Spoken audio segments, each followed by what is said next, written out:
Welcome everyone to this latest edition of Oxford Net Zero, Climate in the Balance, our series of conversations this term exploring the critical questions and issues if we are to achieve a world of net zero emissions and hence a stable climate.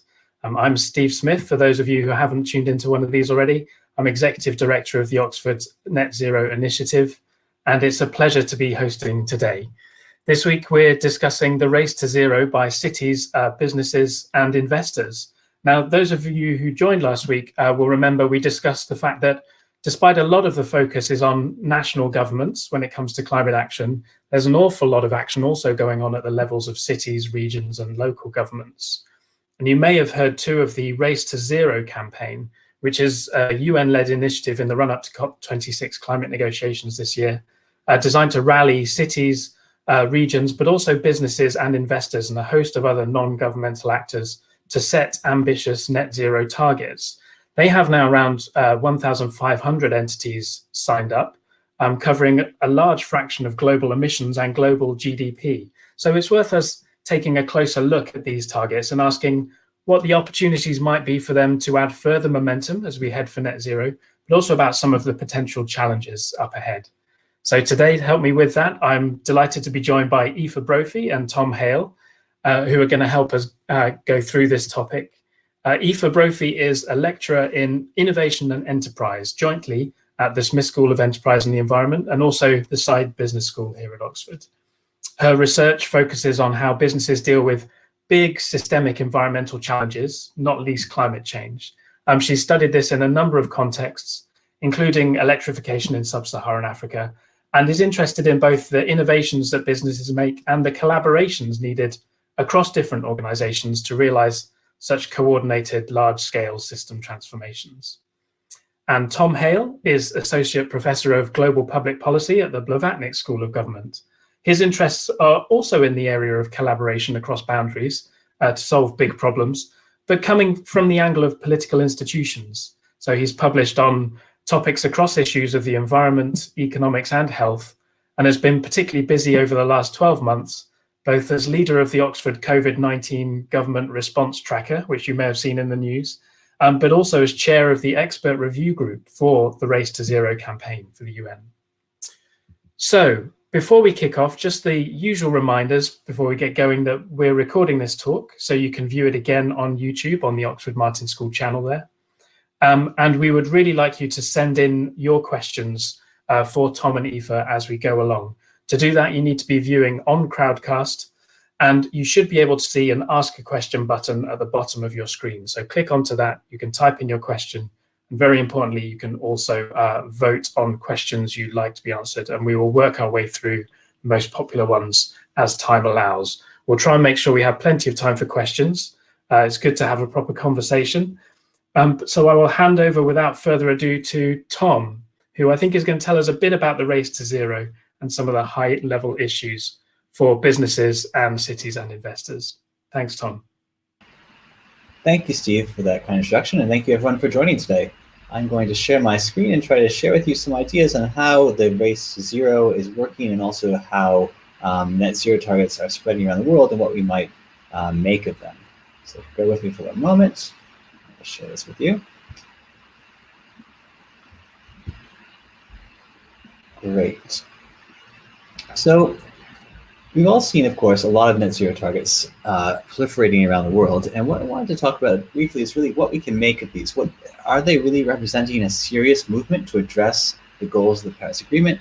Or are they, as many claim, greenwash in different ways? And how does the Race to Zero campaign, which is a major effort in advance of COP26, interacting with this debate?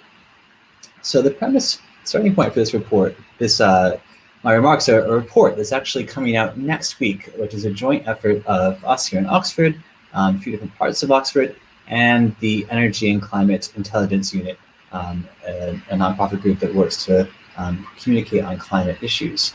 And what we're having today is a brief sneak peek at this question of what we see around the world in terms of net zero targets. So I might avoid going into too many of the details because they're all to come out in this report, but hopefully that whets your appetite for an exciting read coming up next week. This is co-authored work, including by our co-host, or host today, Steve Smith, But especially, and I want to flag this, is really powered by data collection efforts by over 50 Oxford students over the course of last year. So this is really very much a team effort that I'll be talking about today.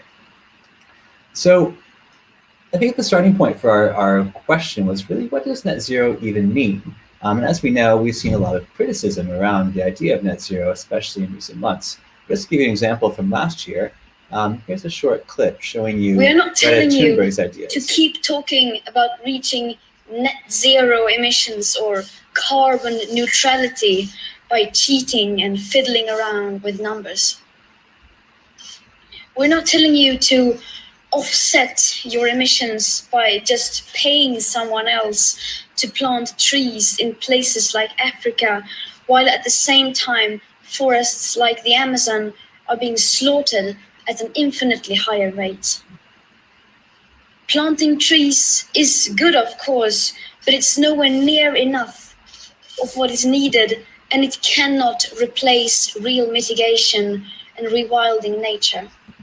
So here's a common argument we hear from Greta and many others, that net zero actually doesn't mean what is not consistent with efforts to achieve the goals of the Paris Agreement, and is in fact a potentially abused concept and subject to greenwash. And that, of course, comes from voices of the activists like Greta, and a recent report, for example, from Friends of the Earth International, which called this whole concept chasing carbon unicorns. But you also, of course, hear it from much more mainstream voices. There's an article about it in the FT yesterday here, which is talking about the need for companies to put forward serious net zero targets.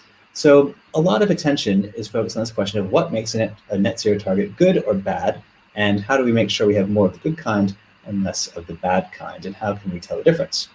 Well, the Race to Zero is a campaign that's trying to do something in that domain. This is a campaign that's quite unique, actually. It's run by the high-level climate champions, who are the official people tasked by the COP process, by the UNFCCC process, with mobilizing commitments from subnational and non-state actors, cities, businesses, states and regions, etc.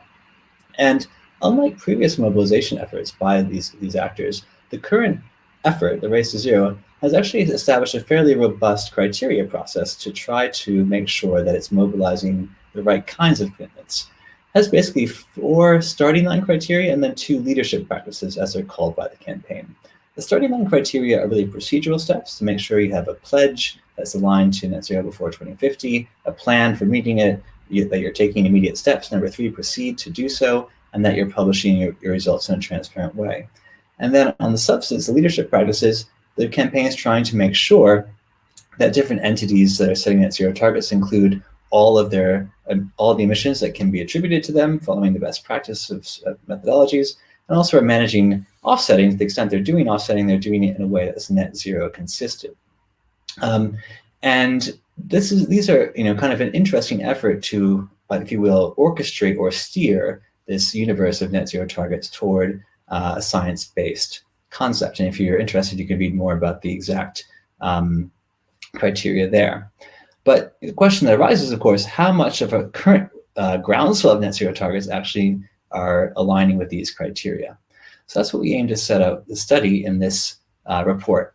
And to be clear, this is not an official Race to Zero report. It's not trying to specifically operationalize the Race to Zero criteria and see who's kind of meeting them or not, but rather it's trying to assess the wider universe of net zero targets, those that are in the Race to Zero and some that aren't, against sort of benchmarks for robustness that are drawn on, but not necessarily exactly the same as the Race to Zero criteria. So a key distinction there.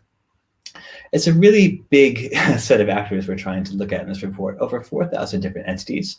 That includes countries, states and regions, provinces, and the world's top 25 emitters, cities with populations larger than 500,000, and all of the world's 2,000 largest public companies as defined by the Forbes Global 2000. So in total, we're looking at over 4,000 actors, and we're trying to see, A, do they have a net zero target, or things like climate neutrality that are similar? And if they do have those targets, are they robust? Looking at the criteria I just mentioned. And as I said, this work was done by over 50 Oxford students using internet searches for publicly available information, which they entered into a standardized coding scheme. So it was quite a large effort to try to figure out what's going on with this groundswell of net zero targets. All right, the most exciting part. What do we find? Well, as I said, this report's coming out next week, so this will just be a little sneak preview, but already some really interesting findings that I think resonate with some of the other criticisms and voices we're hearing on this topic. First, if you look at the targets and the timing of those targets, you see, as Steve said, that much of the world, indeed most of the world, is now covered by a net zero target or a similar kind of target, and most of those have a 2050 deadline. Actually, about 2/3 of the world economy, measured by purchasing power parity, is currently covered by a net zero target, and that accounts for about 60% of emissions. So if you think about where we were just 5 years ago, at the sort of the year after the Paris Agreement was signed and ratified, this is huge progress. I mean, we've gone from a concept that was really sort of initial at that time to suddenly covering the majority of the world economy. That's really a huge, huge achievement. But of course, the robustness is now the next step. So if you look at our second finding on status, you see that most of these targets are still in the proposed or aspirational stage. They maybe exist in a policy document for a country or, say, a subnational jurisdiction, or they might be in a press release for a company. But what we need to see is more of them to be translated into kind of hard binding targets. So of the over 120 national targets we see, only 7 are actually enshrined in law. Actually, the UK is a good example of a country where that kind of legal enshrining has had an important effect on climate policy. So more progress to be made there. If you look at the coverage of these targets, what's actually being included in net zero or not, you see also some room for improvement. So many of the cities and countries and also states and regions include only carbon in their net zero targets. They haven't mentioned other greenhouse gases. And only about 1/3 of companies include all of Scope 3 in their emissions that they're seeking to bring to zero. So that's, again, an important gap that we need to think about how to improve on. Maybe the biggest gap, though, we saw around the question of offsetting. And here it's really an informational gap. Most actors either don't say if they're going to use offsetting or not, or don't tell us very much information about how they will intend to approach offsetting. And very, very few have either said, no, we won't use any offsets, or if we do use offsets, we'll bind them by these very specific criteria. So this is another realm where I think there's a lot of room for further strengthening. And finally, even on basic governance questions like having reporting and interim targets, there's more that can be done. Actually, interestingly to me, subnational governments tend to have the most room for improvement on that criterion. And actually companies are doing a bit better in that domain. But that probably reflects the different governance arrangements around those two sets of actors. Final point on governance, we also looked at the question of equity. How much do these different actors setting net zero targets consider equity or not? And we find actually there's a bit of a gap where all of them should probably do a better job of thinking about how equity affects their approach to net zero. So basic message is we're seeing a lot of targets, but also a huge need for more robust targets. Quickly end with a few implications. So I think we're arguably in a period of great success with net zero, which has led to a kind of Wild West, if you will, of different definitions and different standards being proliferating across the world. So that's, I think is sort of, in some sense, a good problem to have, because it means people are now actually grappling with what's required to stop climate change. In other words, to bring the world to a state of net zero emissions. And therefore it also creates new challenges about how to define it. And if you recognize the Wild West stills there, you'll see it's from a TV show called Westworld, or some of you might be familiar with, where nothing is quite as it seems. And I think that might also apply to net zero targets, and therefore highlights the need for further work. But at the same time, we don't want to throw the baby out with the bathwater, or in other words, allow the sort of confusion we're seeing around net zero targets to limit people's ability to actually drive transition toward what the climate requires, which is a balance between sources and sinks of greenhouse gases as soon as possible.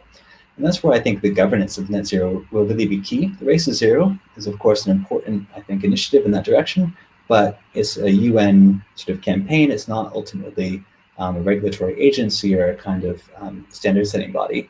So the transition, I think, is going to be really important going forward, is how these private standards or voluntary standards that are emerging get registered into different kinds of regulation, be they regulation by national governments, standards by organizations like the ISO, the International Organization for Standardization, or others.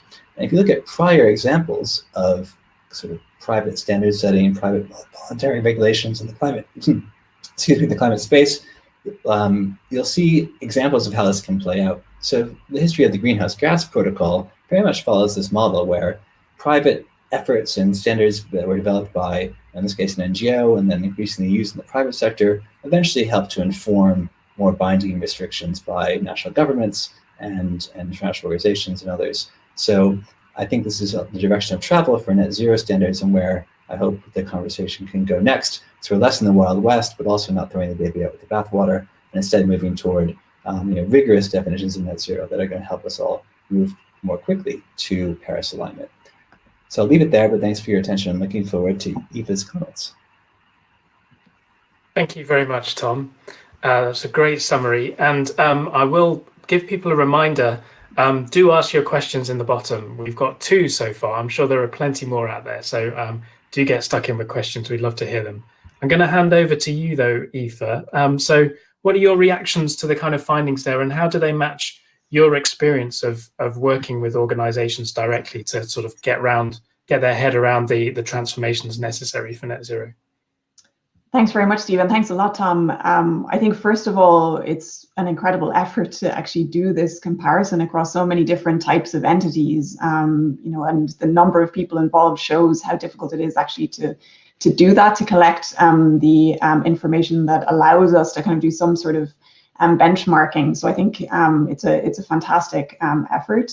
I think a couple of things jump out at me from the report and from your remarks, Tom, that I'd like to kind of pick up on. The first is kind of going back to this sense that we've made huge progress in the last couple of years. And to me, you highlighted a number of companies. A third of companies cover all of their emissions in their targets. You highlighted that as quite a low number. To me, that's actually a huge sign of progress, especially on corporate targets, and having this coverage of all of the emissions that are associated, also extending into value chains, I think is a really good sign that we're progressing into a much more systemic understanding, especially from businesses across different industries, of what's required to be able to make lasting change. So I think that's kind of one thing that, yes, of course, we need to have more and get that number of, especially the largest companies across industries, setting targets and reporting on all of their emissions. But I think I see a sign of hope from that as well, given the path that we've come from in the last, especially in the last decade. So that's kind of one positive sign. And I think the second thing to me, though, is going back to this, how you started, the definition of net zero. And I think we need to be, as you said, keeping a balance between allowing some diversity of approaches right now while we're learning, and enabling different types of approaches to emerge from different types of entities, for example. But we have to have some sort of clear overarching principles. And I think that's getting the balance right between this kind of diversity of approaches and innovation around kind of target setting and the types of plans that are implemented, but then at the same time having overarching principles, I think is really critical, and comes out very nicely from the work that you've done. And then the third main thing to me that I picked up from the report is that half of the companies that you actually look at in their targets are publishing an action plan on the how they're going to actually get to reaching a target. And I wanted to pick up a little bit on that, because we've been doing a lot of work trying to develop the skills that are required for those action plans to be implemented in organizations, because I think that's a critical challenge that comes next, or is playing out in many different organizations across sectors and across industries. We're launching the Oxford Climate Emergency Programme at the end of this month, which is an online executive education programme jointly between the Business School and the Smith School.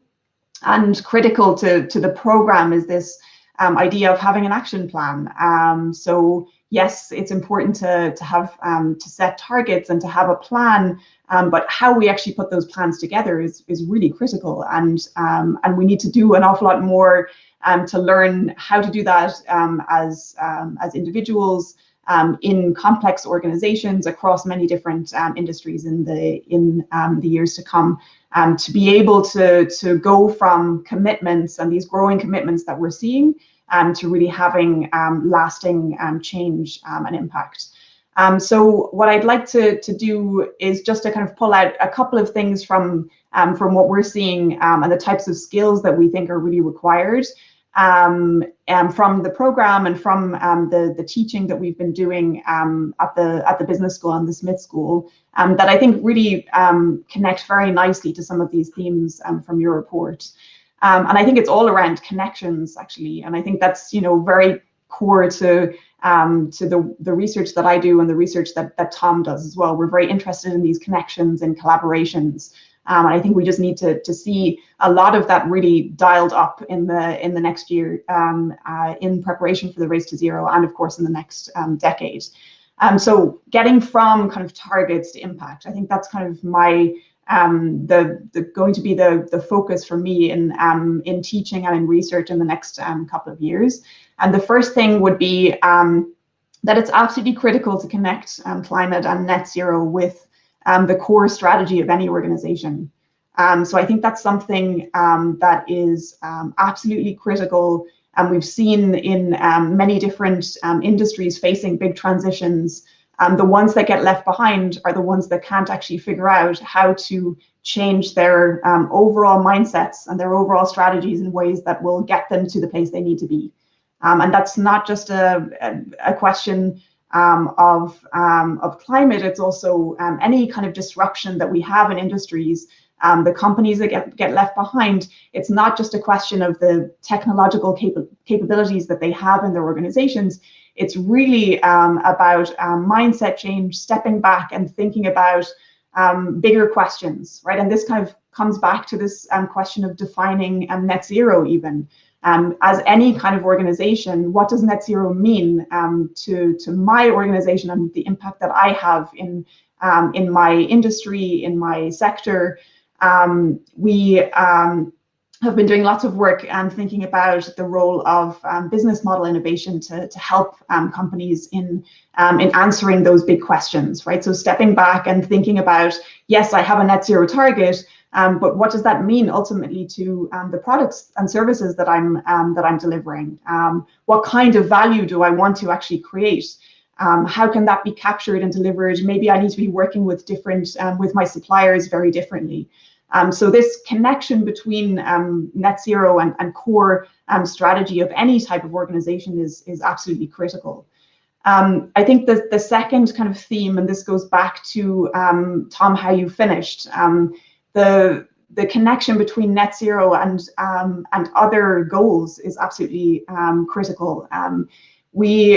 Greta's remarks, I think, are very important to think about. If we focus only on the things that we can measure, and we're trying to kind of massage numbers and show that there is a balance between sources and sinks, and we don't allow space for things that are not so easy to measure, like climate justice, then I think that's a very difficult space to be in. I think we need to, at this point particularly, have a focus on connecting net zero with other sustainable development goals, doing that in a way that allows us to have positive visions for the future. And I think that's where the role of businesses can actually be really helpful in connecting beyond net zero, having this positive vision of the future that connects to people, that connects to jobs, that connects to an opportunity for living in better ways in our cities, and working in places that we actually want to work in. So I think that's a really important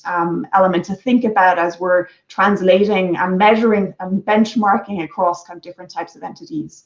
And then finally, the third kind of main thing that I would say is, and we started off this way introducing myself and Tom, any individual organization needs to be connecting with others in the way that they're setting targets and translating those targets into action. So I think, and this is where we need to see much more focus in the coming years. So I think up until just 2 or 3 years ago, we've had a very individual focused approach to thinking about setting targets, particularly for businesses on climate. And that's just not going to be enough.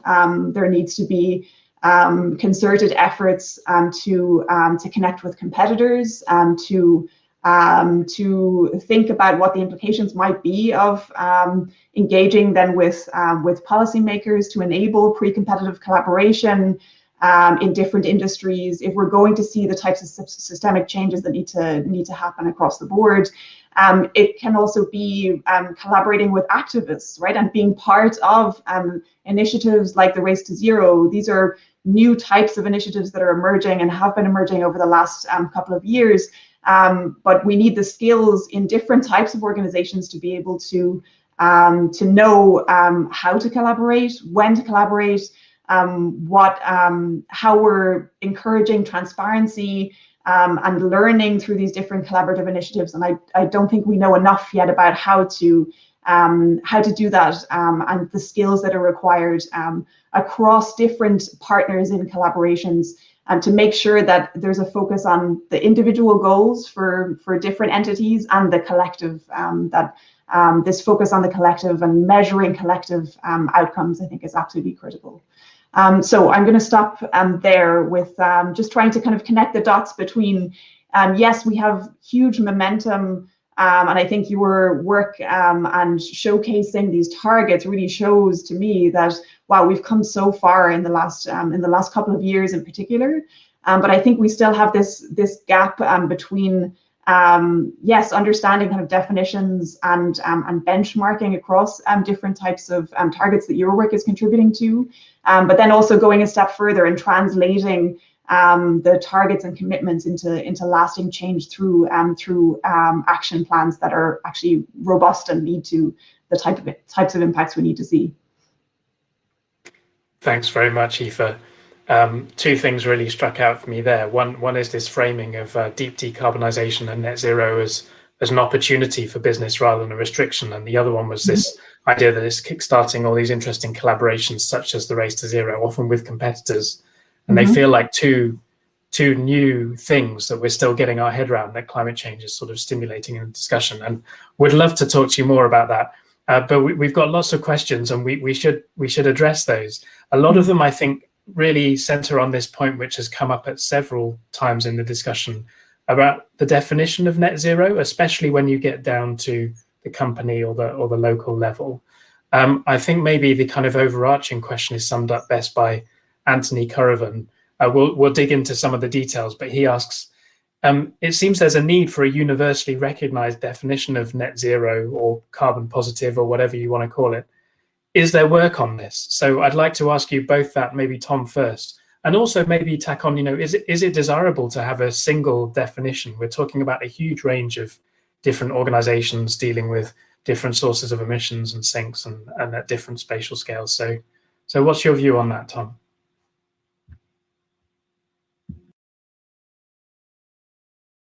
Sorry, just finding the mute button behind the question box. So I think it's a great question. And there is a globally agreed definition of net zero for the planet, which you can find in the IPCC's SR 1.5 report. In the glossary, there's an annex to it. It says, very simply, when anthropogenic emissions of greenhouse gases to the atmosphere are balanced by anthropogenic removals over a specified period. So that's defining net zero at the planetary scale. And then the whole question becomes, okay, what does that then mean for an individual business or city or investor? And then it gets quite challenging. I think there are two schools of thought. There's basically a school of thought that says an actor, an entity, is net zero when its own emissions are balanced, or either zero or balanced. Any residual emissions are balanced by sources that are like for like, sinks that are like to like with the ongoing emissions. So if you have existing fossil fuel emissions, you need to be storing those and moving them in a permanent way. There's another school of thought, though, that says actually an actor is net zero when it's following setting targets that are aligned to some kind of scenario that leads to a world that's a net zero world. And that's quite different, because it might mean that different sectors or different sections or different scenarios would give an individual actor different kinds of targets. So I think we see both those approaches in practice. The Science-Based Targets Initiative is a prominent example of a sector-based approach. Others have taken a kind of more, if you will, literal definition of net zero, meaning like, do your sources and sinks actually add up to zero or not? And lots of details in there, like on the time frame of what the removals might be versus what the ongoing emissions might be. Some room for improvement there. I think I agree with Aoife, though, that the key way to resolve this is to establish what are the general scientific principles, and then to encourage operationalization that makes sense for different kinds of actors and different kinds of contexts, as long as they're keeping faith with those core scientific principles. And my interpretation of what the Race to Zero campaign is trying to do is exactly that, to set these sort of criteria, or really sort of meta criteria, and then to encourage upward convergence across the community toward them. So I think we have, it's like an irony of a very clear scientific definition for the world, and then a lot of difficulty in applying that to individual entities. But certainly encouraging to see how hard people are trying to figure this out. Sorry, final word on this. The Race to Zero campaign is going to be publishing an official lexicon for how they see these different terms interacting. So watch out for that in the coming weeks.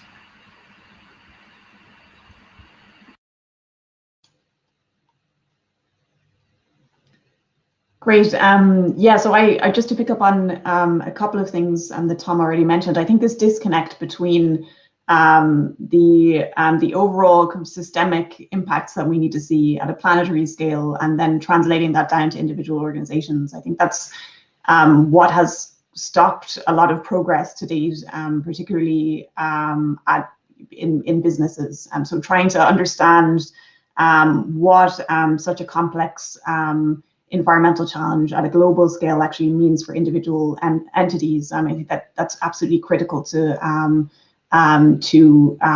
making kind of progress. And I would definitely agree with the need to have more of an alignment to sectors and industries in terms of how we're understanding the targets being set by individual organizations. I think without coordination, we're not going to be able to see the types of impacts and pathways that are really required in the next decades. And I think we're seeing a lot more companies, particularly realizing that in order to do that, they need to be part of initiatives like the Race to Zero. So I think we're seeing a lot more alignment around this second school of thought that Tom nicely explained. So I think it's not about necessarily single definitions. I think we need to definitely have clear principles, and then allow for those to be translated in different ways depending on geographies as well. I think that has to be a very important part of this kind of translation process, and thinking about impacts and especially the people dimension of the impacts of climate that we need to also be bringing into the picture. So with that in mind, a kind of recognition that we're dealing with a wide range, and there may not be at least a very simple one-size-fits-all definition of net zero, I think maybe we can drill down into a few specific aspects of how we define it that people have asked, and just get your takes, both of you, on those specifics. So one of them being asked by Ben Tuppen, well, maybe it's a kind of two-part question. How can we avoid well-meaning waffle, particularly over the use of offsetting in net zero plans? But also he points out there are fundamentally difficult technologies to develop and scale before we get to net zero. We've heard of some of those technologies and issues in previous weeks, actually. So maybe perhaps I can ask you, Aoife, to kick off with that point about technologies, because a lot of these technologies will need to be developed by businesses. And of course, businesses have a financial bottom line. So what do you think is the role of business in actually delivering some of these innovations, which are currently expensive and difficult? And then maybe I could ask you, Tom, to speak to that one about offsetting and what you found in your studies about the nature of offsetting and perhaps how that might need to change in a proper net zero world. So Aoife. Yeah, absolutely. So I think, I mean, the role of business has been critical already in kind of scaling different technologies that have been very important for climate action.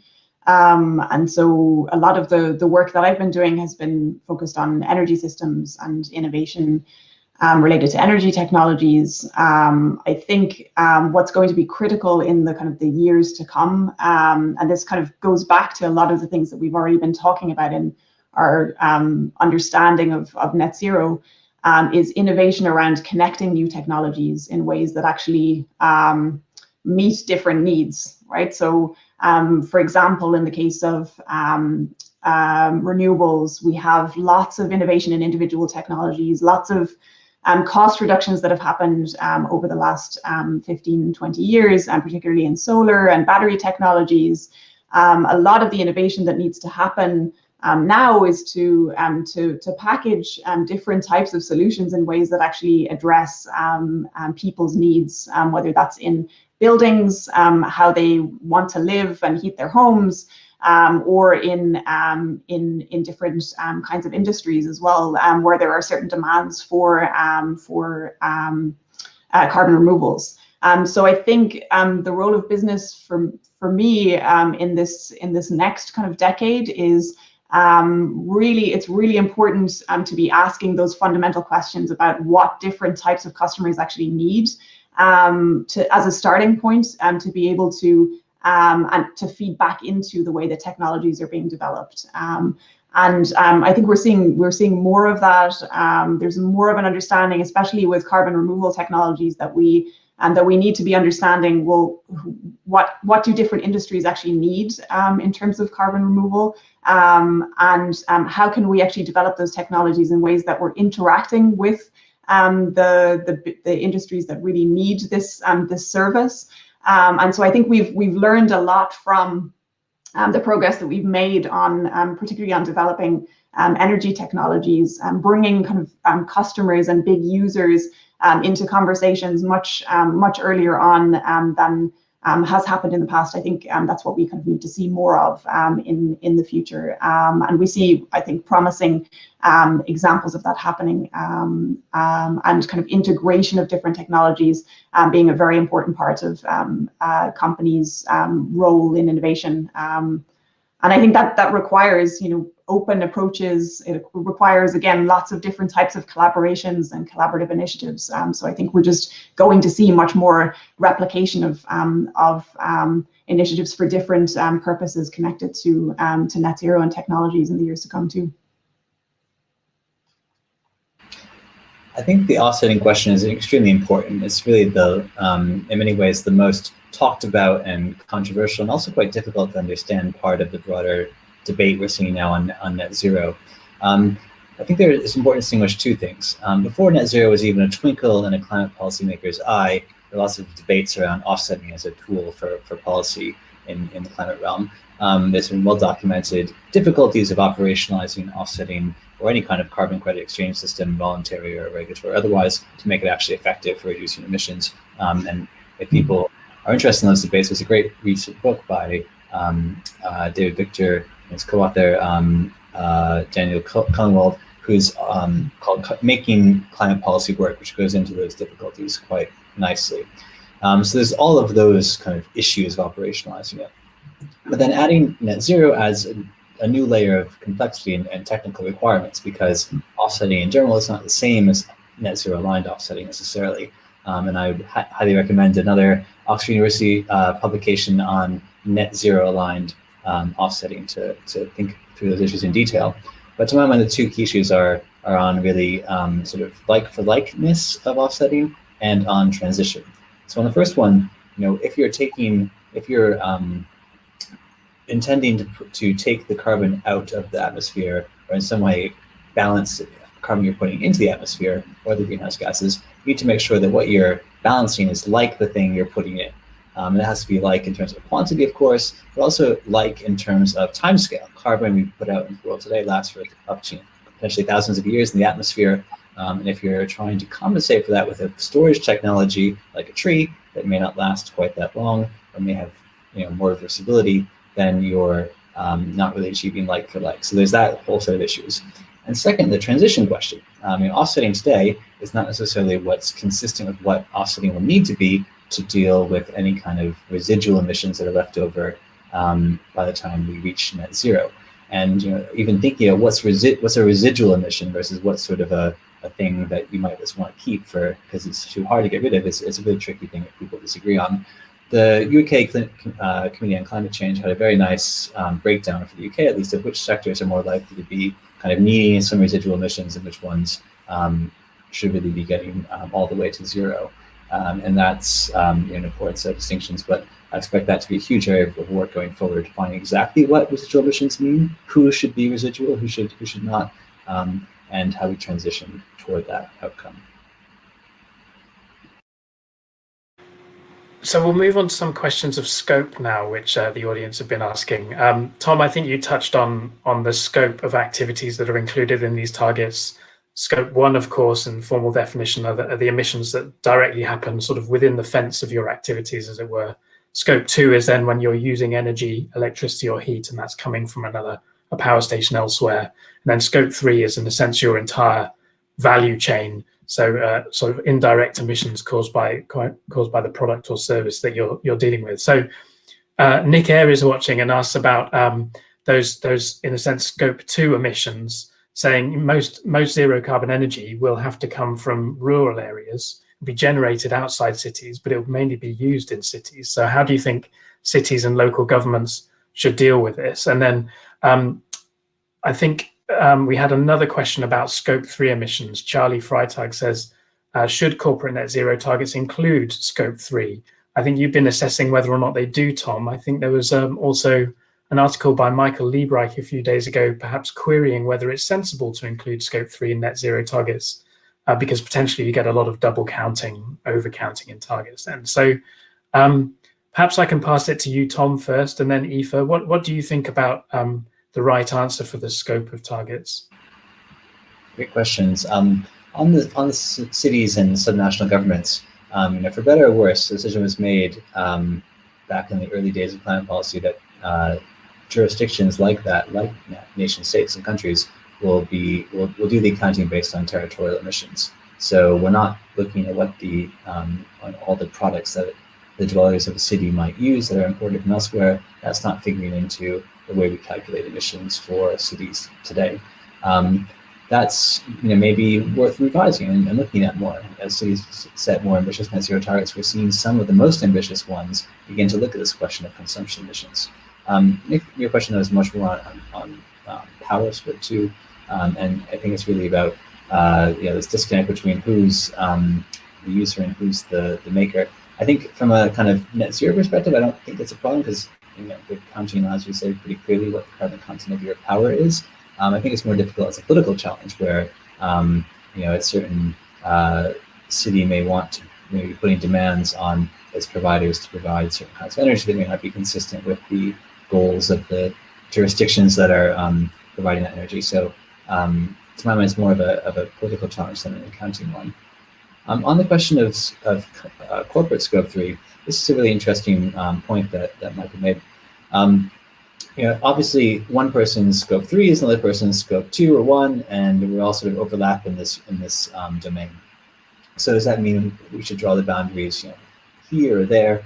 My own view is that an entity that wants to be responsible at making sure it's dealing with carbon and aligning with the Paris Agreement should be looking at all emissions that are attributable to it, all of them. And some of those will be 100% controlled by the entity, and some of those will be 5% controlled by the entity. That doesn't mean it's not your responsibility. If you only control 5% of it, it means you have to work with others to deal with those emissions. Which I think comes to Aoife's point about the collaboration here. This is not something that we're going to solve by having every single individual entity go down to its micro piece of emissions, but the process through which everyone begins to do that will lead to the kind of collaborations that are necessary for the system as a whole to transform.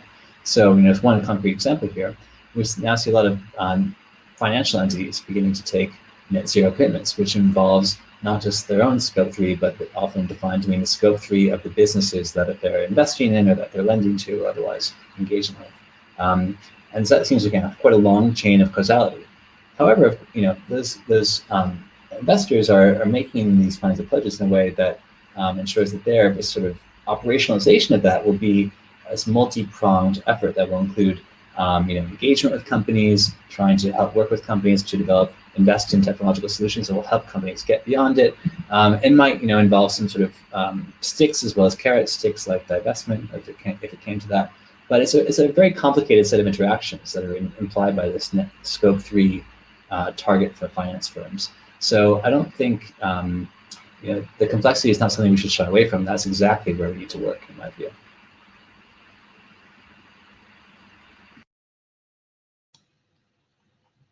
Yeah, so I would definitely agree with what Tom has shared about this. The purpose of Scope 3 reporting, or reporting on all of and setting targets for all of the emissions that are attributable to an individual entity.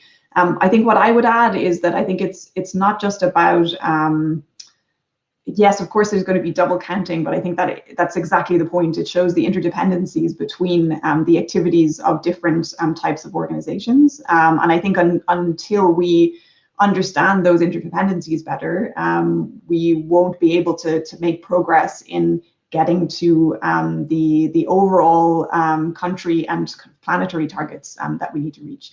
So I think that's absolutely critical to making progress. That's the first thing that I would add. And the second is that I think the process of actually understanding Scope 3 emissions is more important in my mind than the actual numbers that are attributed. I think and I think this is also critical to understanding what we need to do now in terms of going from commitments to action plans. So it's one thing to have a very good sense of the Scope 3 emissions of any individual entity, but the process of actually going through understanding how your activities as an individual company or organization connect to others, give you opportunities to identify, well, which kinds of suppliers could I work with to be able to reduce the emissions associated with a particular product or service that I offer, for example. And I think it's actually the value comes from identifying those opportunities in your supply chain to take action and to enable real change to happen across the boundaries within different industries and across different industries.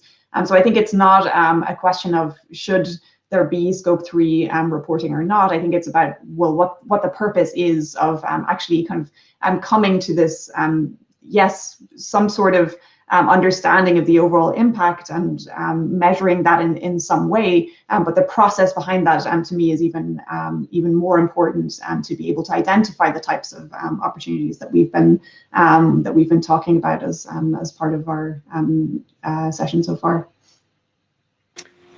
Okay, so the third strand of this kind of this definition of net zero, which is probably the last one we'll dwell on, and then try and squeeze in a couple of other different questions, is actually from Miles. Thank you, Miles, who says, of course, I introduced this talk by saying we need a world of net zero emissions and hence a stable climate. But of course, notoriously, the way that we tend to measure emissions of different greenhouse gases doesn't exactly measure that. So just to unpack this, and forgive me if I get this wrong, Miles, in terms of what you're trying to ask here, but emissions of methane, for instance, are much shorter lived. They don't have the same permanent effect on climate as CO2. But the way that we stack these up into a single total CO2 equivalent of emissions doesn't necessarily represent that differential impact on temperature. So, of course, the exact mix of greenhouse gases that you can get to net zero on a CO2 equivalent basis can actually lead to different resulting global temperatures depending on the specific mix of greenhouse gases in there. So I like Miles's question. He says, should we care? Do businesses and organizations mind about this, or when should they care? Tom or Aoife, do you have a view on that? So Miles, I hope you're feeling that. I do think they should care. They having accuracy and knowing what the actual effect of what you do on climate change, on global warming will be is I think a kind of, essential for an evidence-based approach to the topic. So it should be distinguishing which of the gases are going to be in the atmosphere for periods of time and taking action correspondingly. I think, practically, the reason why we haven't seen more attention to that is that, for many businesses, the short-term efforts must be on decarbonization, with the exception of methane or gas companies. There's big exceptions, but decarbonization is such an overarching imperative for industrial transition that this question gets a little bit blurred by the huge priority of focusing on getting fossil fuels out of the value chain. So I think that's the practical reason why we haven't seen more refined approaches. But I think it's going to be fascinating to see how, as entities begin to approximate and reach net zero, how they're going to have to grapple with this topic. It's going to require a different approach, certainly. Aoife, did you want to add anything to that? Yeah, I mean, I think the only thing that I would add is I think we need to be also tracking the changes over time, as Tom mentioned, as companies and other entities get closer to kind of reaching the goals that they set. Because I think this question is going to become more important over time. And I think it speaks to the need for us to really understand these changes. And these are long processes that many different organizations are putting into place.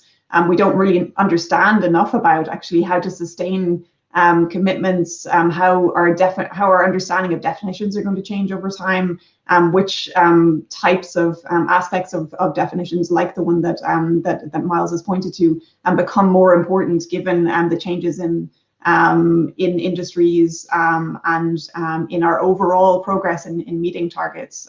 So I think there's a lot of I agree with Tom. I think it's very important to understand the differential impacts, but I think this is something that will become much more important over time, and just is another reason why we probably need to get these 500 students to keep tracking a lot of the progress on meeting many aspects of the targets, the improvements to targets that we're seeing across different types of entities over time.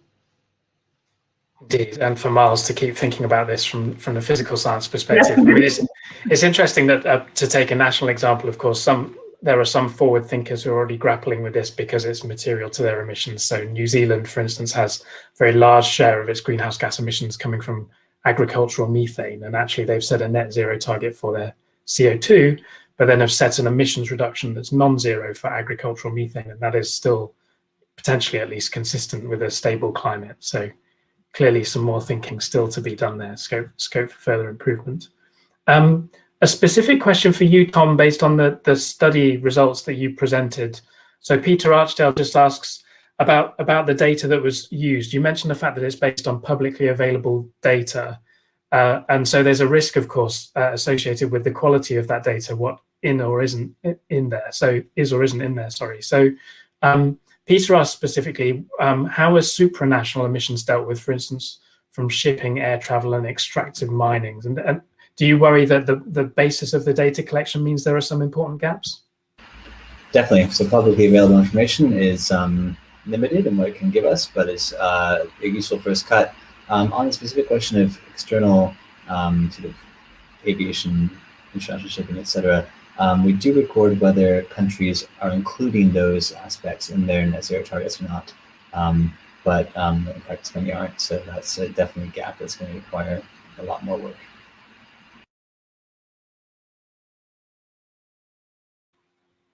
Thank you. I'm going to ask quite a big question next, but it's a highly rated one and it's a good question. So let's see how we do with the remaining minutes we've got left, and hopefully I've got time to squeeze in another one.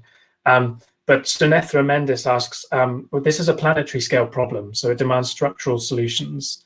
But of course, at the local level, she argues at least it's easier to energize people about lifestyle changes that often don't add up to the large scale structural changes we need. So how do we promote this confluence of individual and government coming together?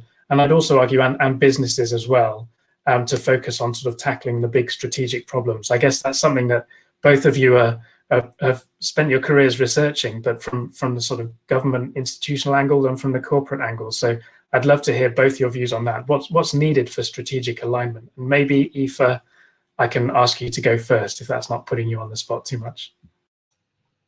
I'll just kind of think through my ideas on the spot, I guess, because it is a really big question and a really good question. And I think, this is going to be biased given the type of research that I do and that I'm interested in.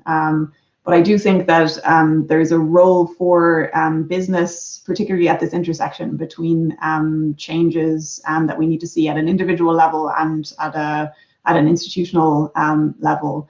And I think there's a much bigger need to focus on positive visions for the future, and I think that can help to overcome this disconnect between small individual actions adding up to the bigger kind of structural changes that we need to see.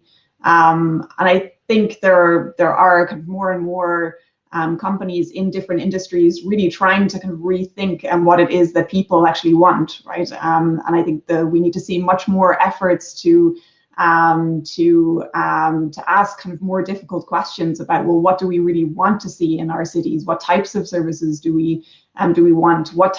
How do we actually want to work? I think, conversations right now around kind of the future of work have really changed because of our experience in the last year, and I think they give us that opportunity to step back and ask much bigger questions than we have done before. I think before the pandemic, we were talking about structurally changing work, as kind of some sort of like far off future thing that might happen to fundamentally change the impact of our cities on climate, for example. And now we're seeing kind of a lot of those structural changes actually playing out.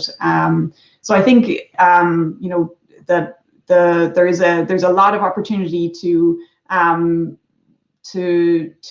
shape bigger questions in kind of local spaces, using kind of this the power of our local environments that will connect to structural changes across kind of different cities.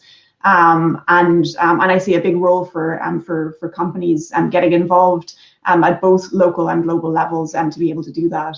So it really it requires connections at a local level as well as at a global level. It requires companies to know what's going on in the local environments that they're connected to, for example, and also to be aware of different national policies and global movements. So it's a very challenging time for people in different organizations to be able to kind of think more systemically and to ask these really big challenging questions.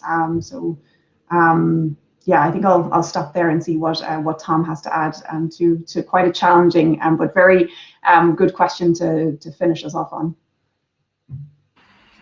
It is a great question. I think the Paris Agreement and the history of its implementation since 2015, I think offers us a really interesting insight that in my world as a political scientist, as a international relations scholar, is quite different in how we think about solving global challenges, actually. So Paris gave us this very ambitious goal of achieving net zero in the second half of the century, ideally by 2050, to keep the 1.5 degree target in reach. That was very much a kind of surprise in December 2015 when countries met. It wasn't necessarily going to be in there. It was only the result of hard work by activists and the vulnerable countries. Then we saw this amazing taking up of that idea by cities, by businesses, by a number of countries in the following years. That was unexpected, I think, to go as far as it has. It's now reached the point where actually maybe it's oversubscribed, and we have people diluting the concept in some ways by taking on less meaningful versions of it. And that's now prompting a new set of sort of activism, scientific investigation, and ultimately stirrings of orchestration, governance, regulation that will give us further clarity there. So like in the interaction between these big global processes and the very practical stuff people have done on the ground, we've seen the science sort of take form in the operation of all sorts of different actors, countries, cities, businesses, investors, etc. Can we now keep pushing it up toward in the right direction? I think we can, and we are, but have a lot more work to do. So this kind of systems change we're seeing of interaction between different kinds of different parts of society, different sectors, different levels of policymaking is, to me, fascinating. And I think this is exactly what we need to make work better and faster to get where we need to go. Great. So the power of positive vision, the need for collaboration. We've come a long way, but there's a lot further to go. Sadly, we're out of time there, but thank you very much for that, Aoife and Tom. Thank you for joining us. And thank you, all of you watching today, for joining us and for your questions.